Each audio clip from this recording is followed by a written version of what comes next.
Од утре стапуваат во сила мерките за штедење електрична енергија со кои потрошувачката треба да се намали за 15%. Мерките беа донесени со владина одлука на 16 август, а ќе важат до 31 март 2023 година.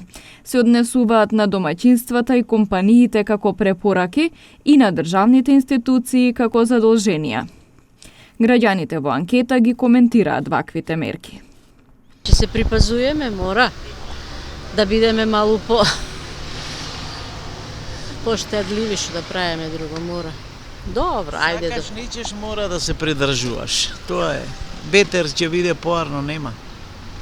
А тоа значи дека ќе пуштате бойлер на ефтина струја? Ма и до сега сме пазеле ние, и до сега. И до сега не, ние сме учени на штедење више. Само сега ќе биде ептен. Штедиме тоа како? Штедаме, имаме си тајасме и тоа соларна енергија и штедиме. Ноќе работиме, ноќе переме и штедиме. Ја штедим секоја струја.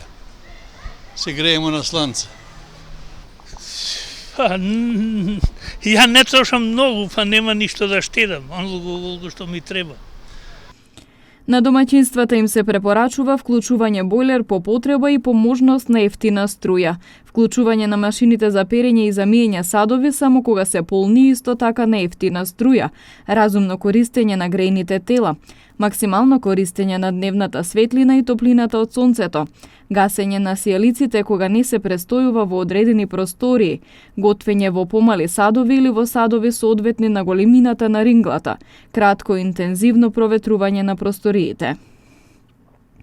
Исклучување на декоративно осветлување на фасадите на јавните објекти и културните споменици, гаснење сијалици кога има доволно дневна светлина, ладење со клими на не помалку од 27 степени и грејење на максимум 20 степени, исклучување на компјутерите по завршувањето на работните обврски, редовно менување на филтрите на грејните тела и клима уредите, печатење само потребни материјали, замена на прозорците со енергетски ефикасни, се само дел обврските кои државните институции мора да ги спроведат.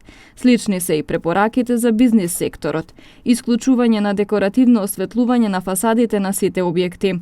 Користење дневна светлина за внатрешните простории, халите и канцелариите во објектите во периодот кога за тоа има можност, ладење на производни објекти, хали и канцеларии со клими на не помалку од 27 степени и грејење на максимум 20 степени, исклучување на компјутерите по завршување на работните обврски, замена на старите сијалици со компактни флуоресцентни, редовно менување на филтрите на грејните тела, инсталирање топлинска пумпа како високоефикасен систем за грејење, ладење и за подготовка на топла вода при градба на нови градежни објекти или реконструкција на стари, примена на нови технологии за подобри енергетски перформанси на индустријските постојки.